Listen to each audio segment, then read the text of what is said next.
Are you tired of all the terrible sequels, remakes, and lifeless IP movies that take up every single screen in your local theater? Do you miss the days when going to the movies actually felt like going to the movies? When it was just a fun thing to do with your friends on a night off? Or when having a date at the movies was synonymous with having a date in general? Well, that's because going to the movies is supposed to be fun. It's supposed to be cool. And not too long ago, that used to be the norm. But that's also why I'm genuinely so excited and honestly relieved that Ryan Coogler's latest film, Sinners, checks all of those aforementioned boxes. This is a movie that puts the audience first. It's exciting, funny, tense. It's just a good time at the movies. It's made to be seen on a big screen in a theater full of strangers, all reacting together to the wild, shared experience that's unraveling in front of them. And that's really the feeling that I walked away with more than any other when I left the theater. It was the feeling of excitement. Excitement because we're finally getting an original, big, crowd-pleasing blockbuster that's also made by an artist with something to say and the craft necessary to say it. Excited because of the powerhouse performance of Michael B. Jordan, who carries the weight of two roles, twin brother Elijah Smoke and Elias Stack, and makes them both feel distinct and lived in. Wunmi Mosaku, who I think is the emotional center of the movie, is so grounded and full of heart. And newcomer Miles Catton, who opens the film and completely steals the show with his rich, deep, velvety voice. He's honestly just magnetic, and it's really incredible seeing him perform alongside these towering actors like Michael B. Jordan and Haley B. Steinfeld. He comes up to the plate and just knocks it out of the park. And there's so many other good actors too. Delroy Lindo and Omar Benson Miller in particular were just absolutely hilarious the whole time. If you don't already know the basic premise, without giving too much away, these two brothers, Smoke and Stack, return home to 1932 Mississippi after spending years away in the Chicago underground working as gangsters. They're trying to start fresh, and they open up a juke joint after buying the old sawmill, so they open up their bar and use it as a stage to bring the community together for a night of partying, drinking, music, and maybe a little bit of action. But then there's this group of weird, kooky, strange individuals that show up at their door, making a really weird emphasis on the fact that they're asking to be let inside. Spoiler alert, these guys are vampires. Yes, that's right. If you didn't know, Sinners is a vampire movie. I'm surprised that I haven't already said that yet. And it's not really a spoiler. I'm pretty sure it's in the trailers.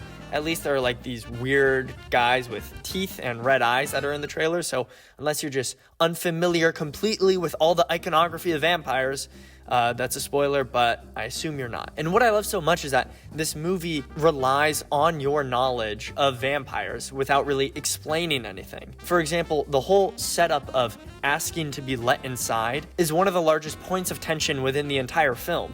And I think it's just so funny and inventive because it's such a benign, childish piece of knowledge that all of us know.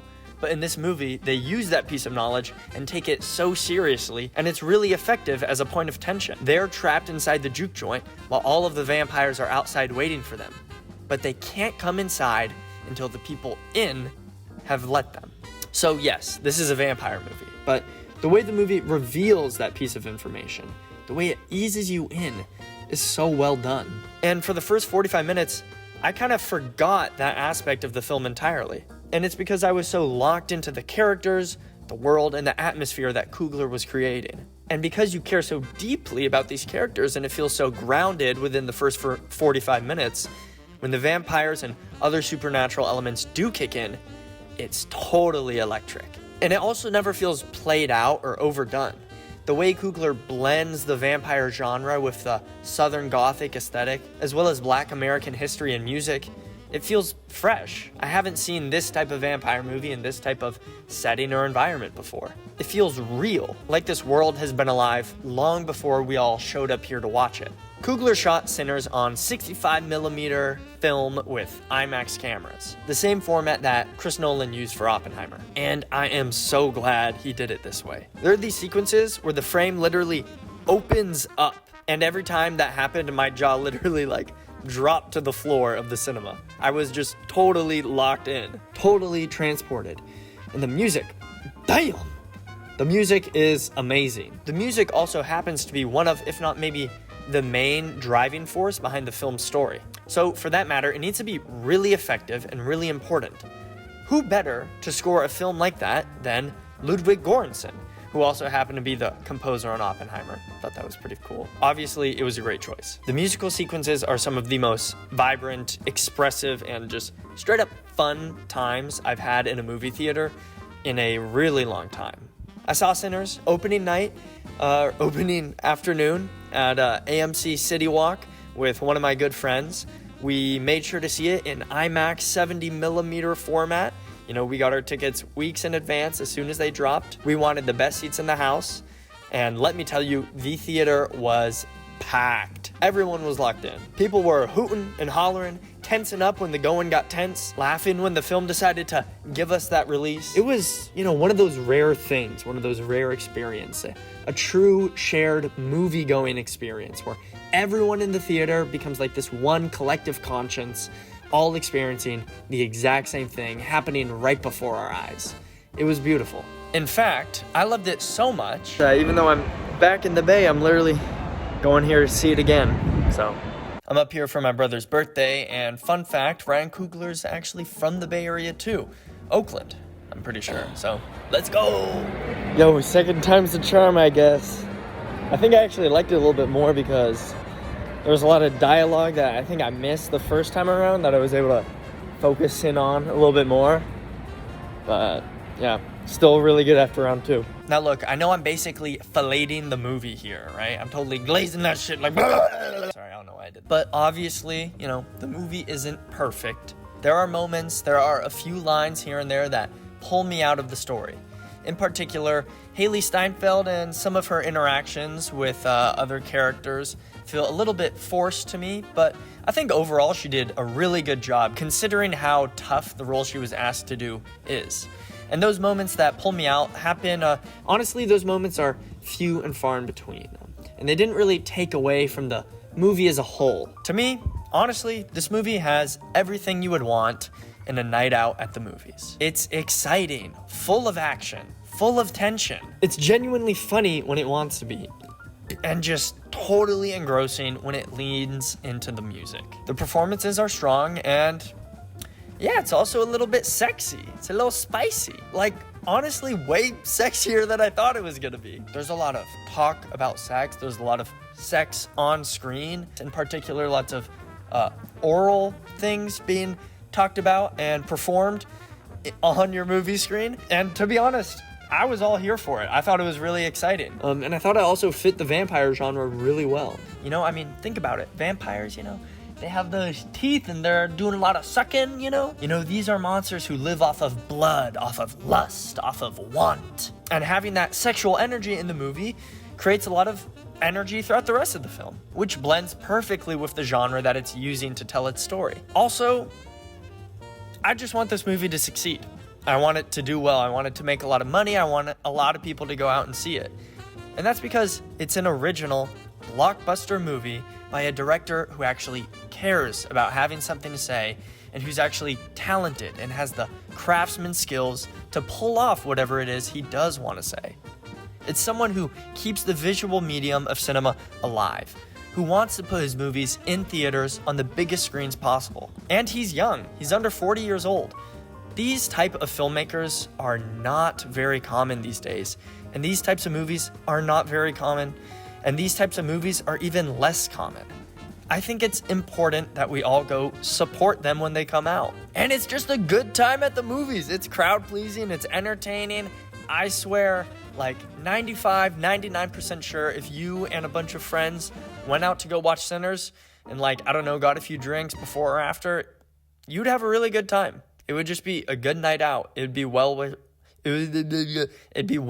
your money. And it's proof that we can have those experiences, that good time, without it needing to be tied to a specific franchise or intellectual property. I know that's how people that's how you get people to go to the movies, but I think it's important to have original movies, original big budget movies too. It makes movie culture just a lot more interesting and a lot more healthy that way. And if you're one of those people that complains about the lack of originality or good movies in the theaters these days, this is your chance. Go see it.